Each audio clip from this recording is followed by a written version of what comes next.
Josh brought his mother out in a wheelchair onto the stairwell. "I'll be quick, Mum. Just need to grab my jacket and we'll go."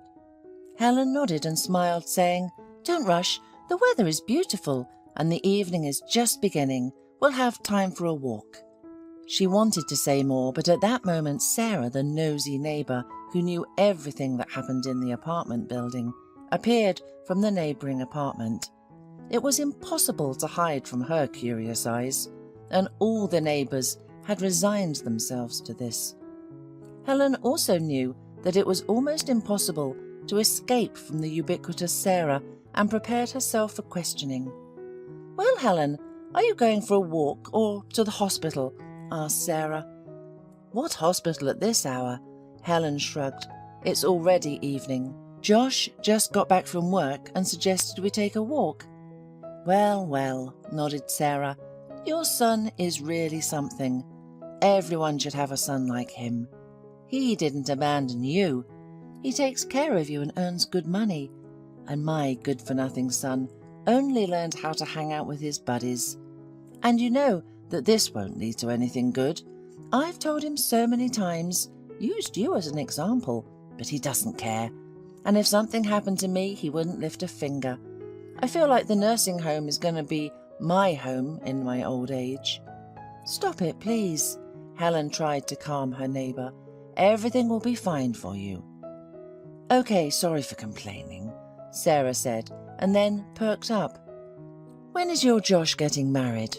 Why do you keep him tied to your wheelchair all the time? He's a good guy, and you've tied him to your wheelchair. It's not good, Helen. He needs to start his own family and have children." At that moment, Josh emerged onto the stairwell with a warm blanket in his hands. He had heard the neighbour's last words and frowned. "Ah, Sarah, good evening. Let us figure out how we live our lives." He sat down in front of his mother and carefully wrapped her feet. Then he smiled and said, "So, are we going?" "We're off," Helen laughed, no longer paying attention to the neighbour. Sarah, snorting contemptuously and muttering something under her breath, disappeared behind her own door. Helen silently gazed at the yellowing maples in the alley for a while, then turned to her son and said, "Josh, but our neighbour is right. You have no personal life because of me. You don't go anywhere or meet any girls. It's time for you to get married." Josh smiled at his mother and said, "Mum, maybe it's just not my time yet. I don't want to get married just to have a wife. I want to love and be loved truly, you know, in sorrow and in joy." Helen didn't respond and just sighed softly. Once upon a time she had dreamed of this herself, and after meeting the handsome Harris, she had fallen madly in love with him. He knew how to court her beautifully, was the soul of any company, loved to make people laugh, and did so infectiously that everyone around him started to smile. "Why do you need this chatterbox?" Helen's mother worried when her daughter told her about the upcoming wedding. "He's like an empty box, pretty on the outside, but there's nothing inside." "Mum," Helen protested, "how can you say that? Harris isn't like that. He's cheerful and kind, and he loves me very much, and we will definitely get married."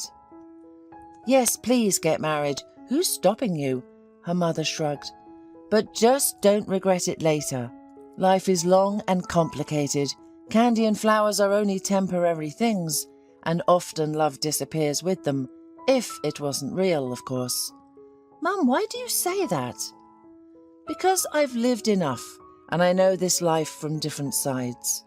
And I see people under a microscope. Of course, God forbid that I'm wrong, but still, your Harris is not a reliable guy." Helen only waved at her mother's words, and soon she and Harris became husband and wife. The first years of their life together were the happiest for Helen, but gradually she began to notice that Harris was not as perfect as she had thought. Helen was particularly unhappy with her husband's frequent meetings with his friends on various occasions. When she told him about it, Harris retorted, "You're acting like an old woman. Relax, we're young and should make the most of life. Tomorrow is Ben's birthday, and all my friends are going to his summer house. They're expecting us too." Helen pointed to her belly and said, "Where should I go? I'm going into labour in 2 weeks. I don't want anything to happen." Harris frowned and said, "You're always complaining and thinking of bad things. Okay, I won't go. Do you feel better?" "No, I don't feel better," Helen replied. "I just want to be with you. You know how worried I am. After all, this is our first child together." "All right," Harris finally agreed, with great upset on his face. "My father told me not to hurry into the wedding and have a good time, but I, just like a fool, didn't listen to him. Now I'm sitting near your skirt." Helen looked at her husband, who looked so unhappy and hurt that she involuntarily smiled. "Well, you're like a child. All right, Harris, go yourself. Congratulate Ben for me too.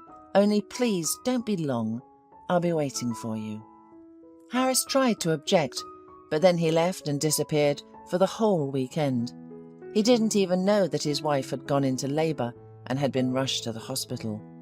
Next to Helen was her mother. She did not say a word about her good-for-nothing son-in-law to her daughter, but Helen already saw everything with her eyes. "Mum, he'll come, you'll see. And everything's going to be okay. He didn't know Josh would be born in such a hurry. It's still 2 weeks away. And don't look at me like that. Harris and I are really doing great." Harris didn't show up until the day he was discharged.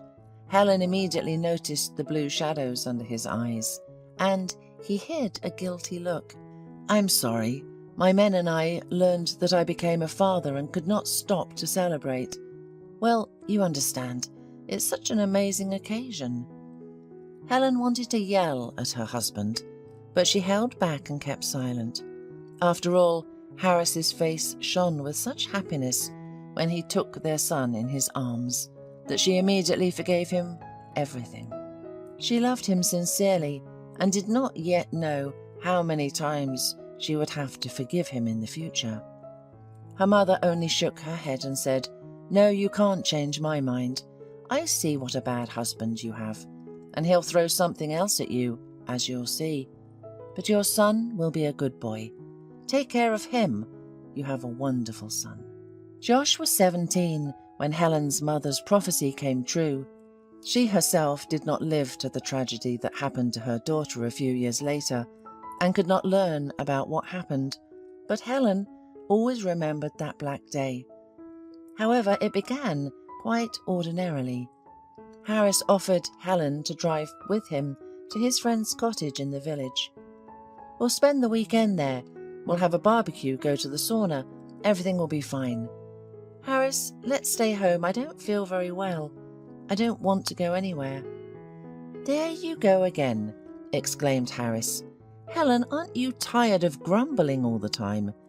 Do I rest that often? Or have I become an alcoholic, as your mother prophesied? No, I have a good position. I earn good money and I support my family quite well. Or do you need something?" Helen shook her head. "So why can't I get together with friends a couple of times a month and relax?" Harris raised his voice. Helen did not want to quarrel with her husband, so she hurried to calm him down. After all, Harris did not drink often. Maybe she was just overreacting and nagging him in vain. "All right, let's go," she said to her husband. "Only please don't drink too much. Tomorrow, Josh returns from the competition, and we need to meet him on the train." "We'll meet him, don't worry," Harris grumbled and promised, "and I won't drink. Well, maybe only a couple of cocktails." But once he was in the company of his friends, he completely forgot about his promise, and late in the evening, he headed for the car. "Are you crazy?" Helen asked, worried. "You've been drinking this afternoon, and you're still drunk. Let's sleep here, and tomorrow morning we'll go straight to the station." "I'm normal. I'm sober now, I can feel it. So let's go home." Harris tried to convince her. His friends supported him and laughed at the woman's fears. Helen was angry, swore, and refused to go. However, when Harris shouted at her in front of everyone, she cried and sat next to him. Nevertheless, her premonitions did not deceive her. While driving from the village where they were staying in the city, Harris drove normally, but he got disoriented in a large stream of cars and missed his exit on the first lap. Attempting to regroup, he cut someone else's car, confused the gas with the brake in fright, and crashed into a pole at tremendous speed. The impact was on the right side, where Helen was sitting. Shocked by what had happened, Harris got out of the car and began to inspect the damage, forgetting about his wife in the cabin. She lost consciousness from the painful shock because her legs were clamped in a vice of mangled iron. Witnesses called an ambulance, but in rush hour, the car had difficulty reaching the site. Time was hopelessly running out. When the rescuers cut the woman out of the car, they tried to get her to the hospital as quickly as possible. The surgeon did almost the impossible. He saved Helen's life, but could not save her legs. She remained an invalid for the rest of her life. Harris cursed himself for what happened and begged his wife to forgive him. He promised to quit drinking forever and swore that he would never leave her. However, 1 year passed and he packed his things and left his wife and son, declaring that he could not live like that anymore. "How could you?" Helen asked him with a disappointed look. "Can't you understand it yourself?" Harris boiled. "I constantly feel guilty in front of you. It's because of me that everything happened. How should I behave? I'm tired, okay? And in general, I'm sorry, but I found someone else. I love her, and I only want to be with her." "I hate you," Josh shouted, attacking his father with his fists. "Go away and never come back. We'll live without you. Understand?" Harris grinned, pushed his son away, and slammed the door behind him, cutting off everything that connected him with his family. Helen's heart always ached when she heard her son crying at night. But during the day, he never once showed her his weakness, and she let him get over his resentment toward his father. Time passed, and Josh became an adult, but he never left his mother. He took care of her, paid for her treatment, and made sure that she did not need anything. After work, he hurried home, forgetting that it was time for him to organize his personal life. This upset Helen, who was sure that it was because of her that he did not have relationships with girls. She tried to talk to her son, but he always answered her with a smile. "What are you saying, Mum? What does this have to do with you? I just haven't met the one I could love yet." And then one day a miracle happened.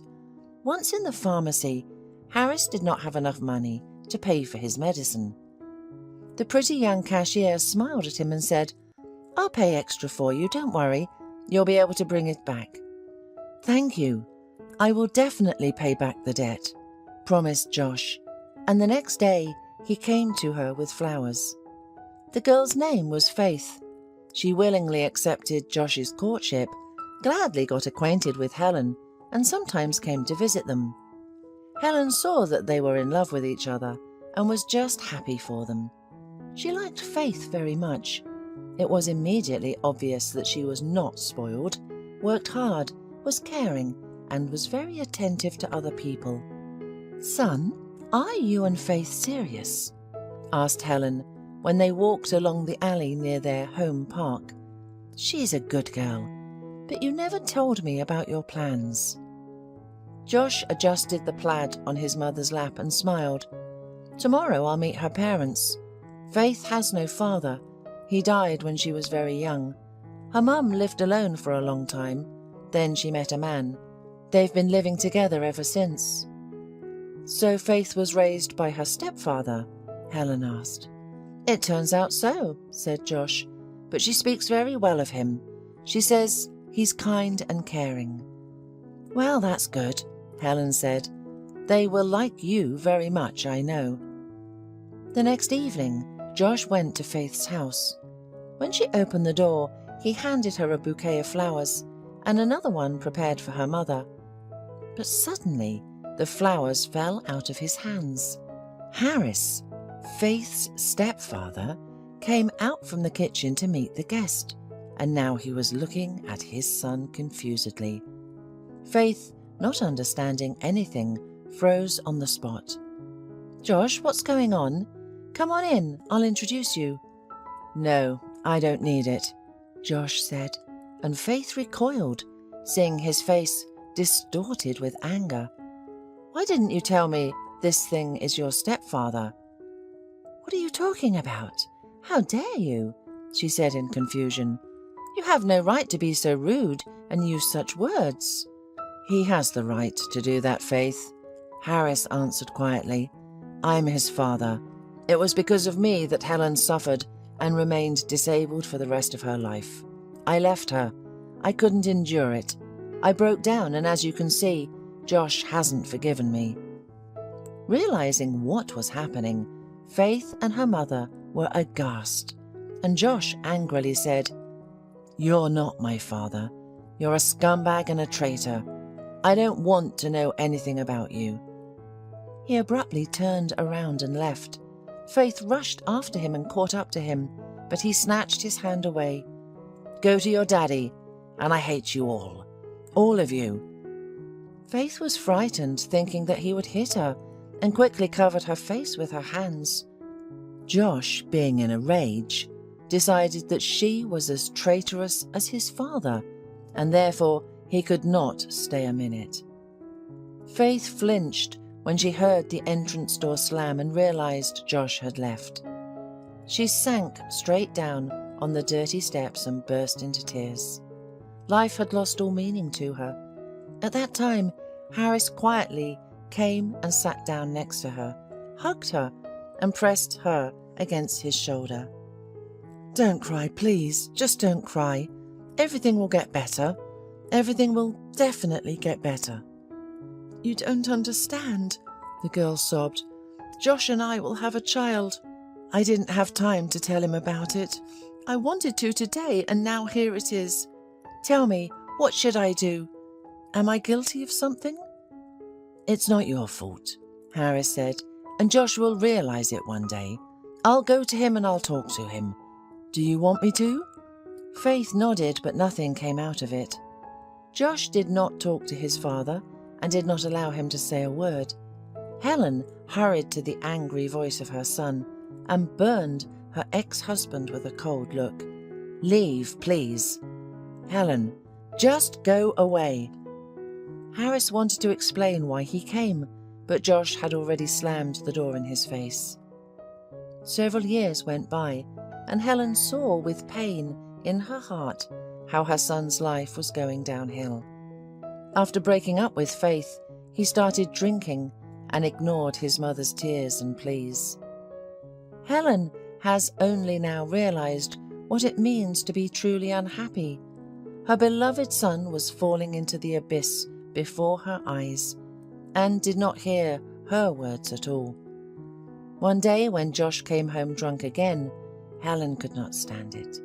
Her hands trembled as she emptied some medicine onto her palm. "What are you doing?" Josh asked, entering the room with a cloudy look. "I don't want to live, Josh." Helen burst into tears. "I don't want to see you die. Look at what you've become. Why did you bring yourself to this? What do you want to prove to whom? You've ruined your life, and you're getting drunk before my eyes. I don't want to see this anymore and live like this," she said hysterically, and Josh could hardly hold her back. Mum, stop it. I'll pull myself together. Everything will be all right, do you hear? I'll get a job again and find a wife, and you will not regret that I am your son." Josh kept his word. He became a firefighter. However, he never got married. He fell in love with Marceline, a dispatcher at the fire station. He really liked her, but she turned out to be not so good when he brought her home.